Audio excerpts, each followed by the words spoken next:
December 12th, 1943. Eleanor Vane stood by the frost-kissed window of room 217, her fingers trembling as she reread the last letter from her fiancé, Captain Jonathan Hale, sent from the front lines of World War II. "I'll be home for Christmas, I promise." She smiled, unaware that the letter had arrived 2 days after Jonathan had been killed in an ambush in Italy. The government's telegram, meant to inform her, had been misplaced. No one told Eleanor he had died. She waited and waited. And then, one day, she stepped onto the velvet stui beneath the chandelier, tied a silk scarf around her neck, and whispered, "If you're not coming back, I'll meet you wherever you are." Emma Caldwell, age 26, was no stranger to haunted places. Her YouTube channel, Ghost Frame, had over 1.8 million subscribers, and she made a living exploring forgotten mansions, abandoned hospitals, and eerie urban legends. When she heard about the Evergreen Hotel, nestled deep in the Appalachian Mountains, she knew it was a perfect candidate for her series, Rooms of the Damned. The hotel was beautiful, carved in dark oak and velvet. But the townspeople spoke of one room, room 217, with palpable dread. At check-in, Mr. Whitaker, the weary manager, handed her a brass key for room 212. "You'll be on the same floor as 217, he said slowly. "But don't try that door.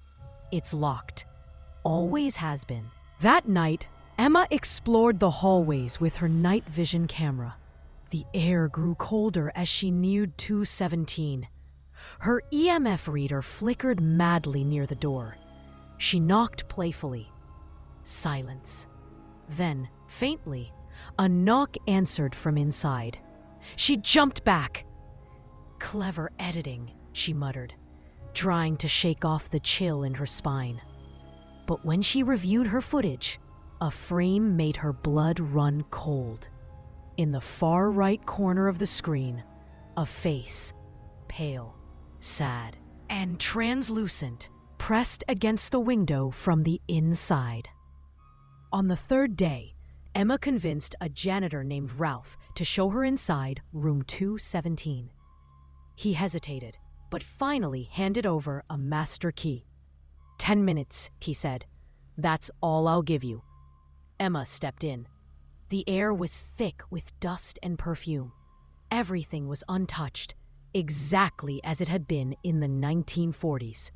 A record player, a journal on the nightstand, a framed photograph of Eleanor and Jonathan.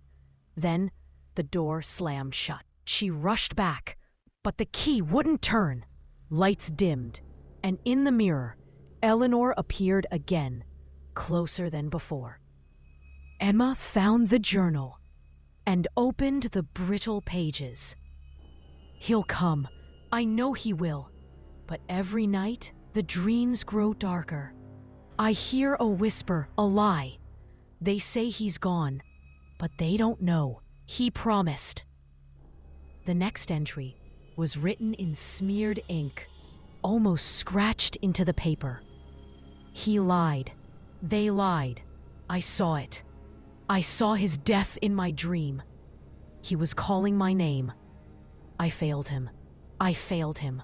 Back in room 212, Emma tried to sleep. She dreamed she was standing in room 217, surrounded by dozens of faded, ghostly figures. All had burned-out faces. They whispered in unison, "She won't let you go." She woke gasping, her neck bruised. She reviewed the footage from the night before. In one clip, Eleanor stood behind Emma for a full 20 seconds, motionless, weeping. No one noticed in real time. That day, Ralph went missing. They found his keys beside room 217, but the door was still locked. Emma interviewed hotel staff, and one old maid, Clara, finally spoke. In the 70s, A guest stayed in 217 by mistake. He checked out at dawn, screaming about hands from the walls. He gouged out his own eyes 3 weeks later, said he couldn't bear seeing her again. Emma decided she had to end this. She returned to 217 alone, this time with candles, the journal, and the photograph. She set everything up and whispered, "Eleanor, I know the truth. He died loving you. He didn't leave. He never meant to." A wind howled through the room. The candles blew out. The mirror cracked from side to side. Then Eleanor appeared, more vivid than ever, standing across the room. She stared at Emma. But he never said goodbye. And then, for the first time in decades, she smiled. The next morning, room 217 was empty, its air no longer cold. Emma left the journal on the bed, lit a final candle, and locked the door behind her. Back home, Emma posted the final video to her channel. It went viral, 8.4 million views in 2 days. But she never made another. She stopped talking about ghosts, changed her number, moved to Maine. Epilogue, 1 year later. On December 12th, exactly 1 year after her visit, Emma received a small package.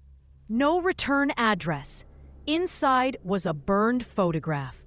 It was the picture of Eleanor and Jonathan, but this time, Jonathan's face was clear. It looked just like Emma's father. Attached was a single note. "History repeats itself. I'm still waiting."